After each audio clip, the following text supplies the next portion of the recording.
pasien PDP 15 membaik, ya tinggal nunggu swab kedua, dan insya Allah ini mudah-mudahan swabnya akan menjadi negatif. Amin. Apakah ini bisa menjadi kuning kembali apa enggak, ya ini urusan yang Maha Kuasa. Nah, kemudian konsentrasi kita tadi berkali-kali Pak Wabu, Pak Ketua DPR maupun Pak Sekda maupun saya, konsentrasinya untuk melihat bagaimana yang klaster Temboro. Tadi kalau kita bicara PDP 15, klasternya sampai sekarang belum jelas. Karena ini kenanya di mana, ini masih kita telusuri. Apakah itu di Sragen, apakah itu di dalam bis, apakah itu di Mawardi itu sendiri. Karena ini adalah keluarga petani yang tidak kemana-mana, keluarganya pun dirapit juga negatif semua. Jadi ini masih menjadi pertanyaan-pertanyaan kita semua. Kemudian konsentrasi itu perlu disadari bersama. Klaster Temboro ini menjadi utama kita untuk kita cermati betul. Karena tadi sudah ada laporan juga yang awalnya negatif, di rapid kedua menjadi positif. Jadi tidak menutup kemungkinan juga yang positif juga di kedua negatif atau di swabnya negatif. Ini mudah-mudahan ini ya.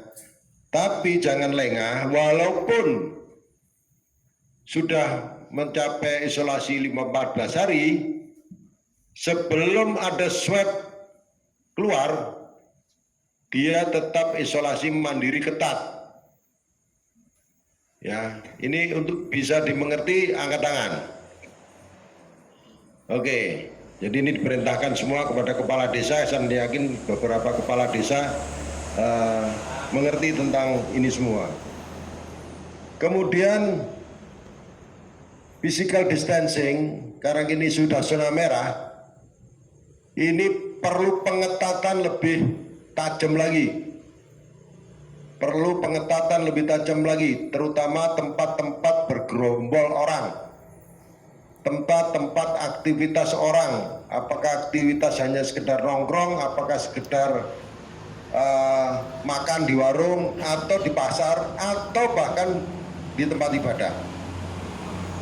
Kemarin sudah saya katakan, di tempat ibadah sudah saya minta atur jarak, zigzag, shopnya tidak boleh bergandengan langsung, tapi dilek satu, ya, dikasih jarak 1, kemudian 1,5 meter jarak antara orang dengan orang. Ini untuk ditegasi semua Pak Camat, Kepala Desa, karena ini juga sedang musim puasa, ada yang ditutup, ya, sebagian masjid musolanya, dan bagi klaster Temboro yang ada positifnya, mutlak di wilayah itu, dekat situ, itu tidak boleh untuk sholat berjamaah 5 waktu maupun untuk tarawih. Ya, ini untuk diingatkan semua, ini daripada ini membahayakan kita semua. Itu untuk musola bisa dimengerti, angkat tangan dulu.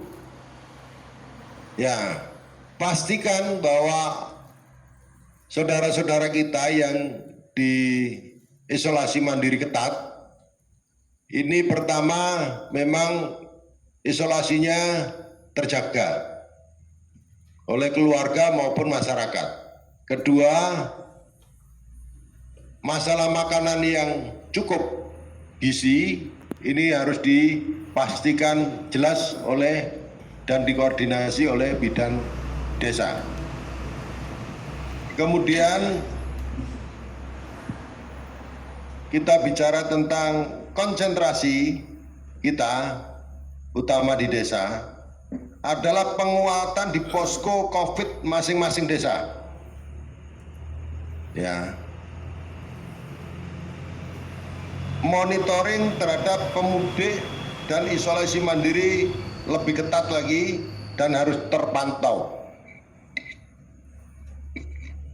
Posko induk COVID-19 di kantor desa digunakan untuk sebagai posko induk keamanan wilayah bersama antara masyarakat, perangkat desa, Babinsa, Babin Kantipmas. Tadi sudah berkali-kali kita katakan ada jimpitan, ada pos ronda, ada pergiliran ronda. Kemarin saya cek di beberapa tempat sudah mulai digilir, itu di Simo sudah, ya itu per 4 jam kalau nggak salah, itu ada giliran masyarakat. Terus kemudian di sini juga demikian, karena ini juga konon ada orang-orang iseng di sini sana, ngedori pintu tapi nggak ada orangnya. Ini menungso apa demit ini nggak jelas juga. Ya. Kemudian ini secara umum kita konsentrasinya di situ. Konsentrasi perbatasan kita alihkan kepada yang awalnya kita ke ODR. Maka sekarang konsentrasinya adalah pada penyekatan. Sedangkan ODR itu langsung di bawah kendalinya posko desa. Ya, sehingga mulai hari Senin itu yang kita lakukan di pintu-pintu keluar, pintu masuk Ngawi kita tarik semua. Ya, semua sudah dihandle oleh Polri. Karena Polri sudah mengarah kepada penyekatan. Nah, kita konsentrasi pendataan ODR itu di desa masing-masing dan semua harus waspada. Siapa yang datang harus kita ketahui bersama melalui RT, melalui tetangga dan lain sebagainya. Kalau yang lalu ODR ada di pintu-pintu masuk Kabupaten Ngawi, ada di Mantingan, ada di Keras, ada di Tol dan lain sebagainya. Ini kita tarik, ya kita tarik, tapi kita juga akan berkoordinasi dengan Polres membantu Polres dalam instruksinya Presiden maupun Kapolri bahwa penyekatan ini harus dilakukan di semua titik wilayah perbatasan antar kabupaten.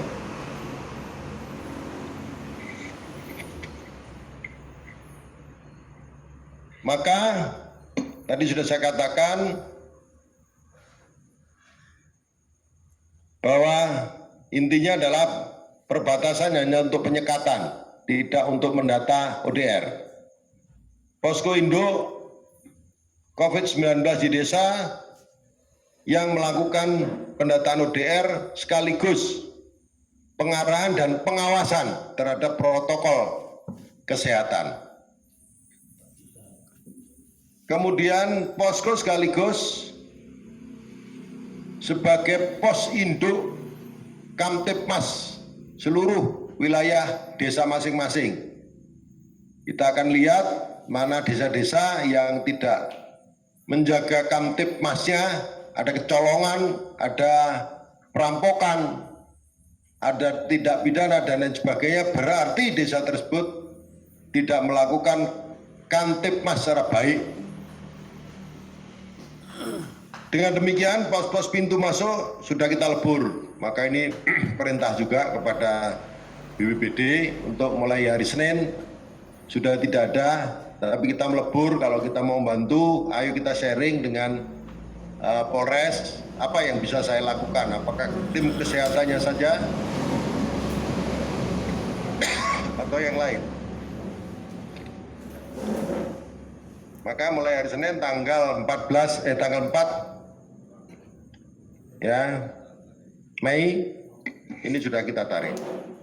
Nah kemudian ini kepala desa, ini hubungannya dengan beberapa pertanyaan tadi.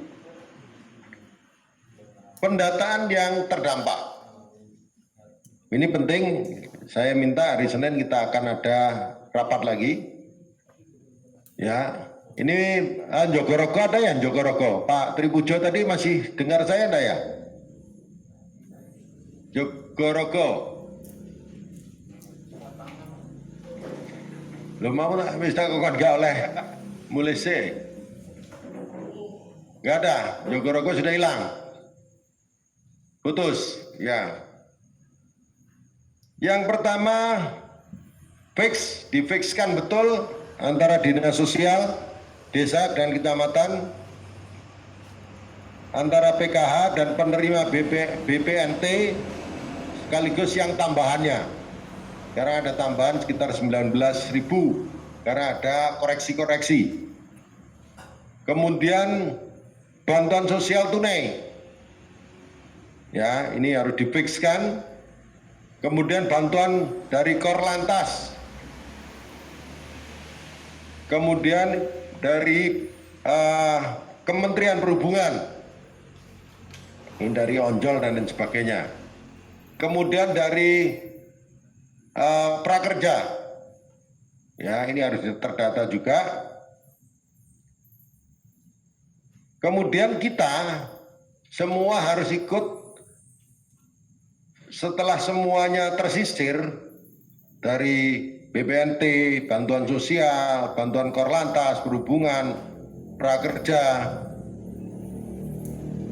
semua profesi yang terdampak, itu mari kita data betul.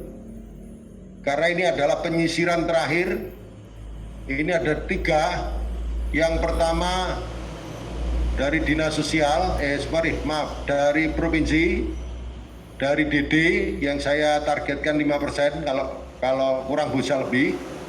Kemudian dari kabupaten, ada 3 yang harus kita sisirkan semua. Ya. Kemudian misalkan tukang beca, kusir dokar, terus penjual jajanan, ya pembuat jajanan pasar dan lain sebagainya, ini terdampak betul. Ya, karena nggak ada pesanan dan lain sebagainya, termasuk pedagang-pedagang kaki lima yang memang tutup selama ini. Ini menjadi target kita untuk terdampak tadi.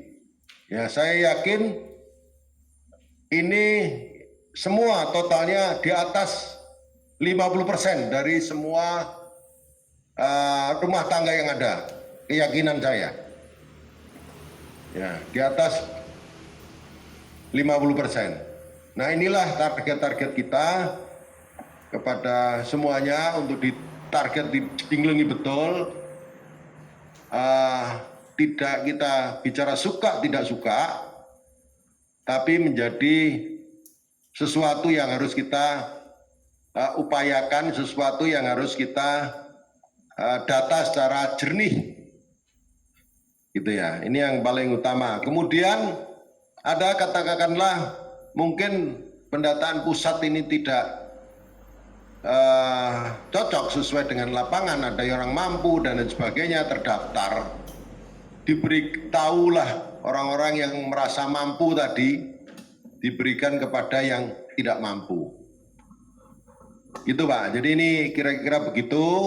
Jadi nanti saya minta jam 9 Dinas Sosial bersama Pak Camat lagi, kita ketemu lagi untuk membahas detailnya bagaimana. Itu. Jadi harapan saya besok sudah mulai Pak Camat juga koordinasi dengan desanya masing-masing apa yang diperlukan untuk itu, dan segera koordinasi juga sebelum hari Senin itu dengan Dinas Sosial. Ya Pak Tripujo, ini harapan kita. Itu saja. Jadi ya resumenya adalah 1, penyekatan melalui konsentrasi di penyekatan, tidak pendataan di perbatasan. Di kantor desa, posko desa, ada 3 hal. Yang pertama untuk pendataan, ya, yang kedua untuk monitoring seluruh pergerakan daripada pemudik atau DR. Yang ketiga sekaligus digunakan sebagai posko induk Kamtipmas. Terus kemudian yang umum, penarikan seluruh pasukan yang ada di perbatasan yang fungsinya untuk pendataan ODR. Kita bergabung dengan Polres untuk bicara penyekatan. Kemudian yang ketiga, yang terakhir adalah pendataan yang terdampak. Ini juga kerja keras kita. Saya kira itu semuanya, dan saya yakin semuanya mengerti, dan angkat tangan yang mengerti semua. Oke, saya yakini mengerti semua. Ngawi mengerti, Selopuro, Pitu ngerti, Kendal, wes, oke. Itu untuk diperhatikan, koordinasi juga dengan Pak Tribunjo segera. Terima kasih atas kerja keras kita semua, dan insya Allah kita hanya bisa berdoa mudah-mudahan swab pada PDP 15 yang kedua akan menunjukkan negatif, dan kita mulai agak lega lagi, dan seluruh swab dari klaster Temboro juga akan negatif semua. Terima kasih. Wassalamualaikum warahmatullahi wabarakatuh. Merdeka!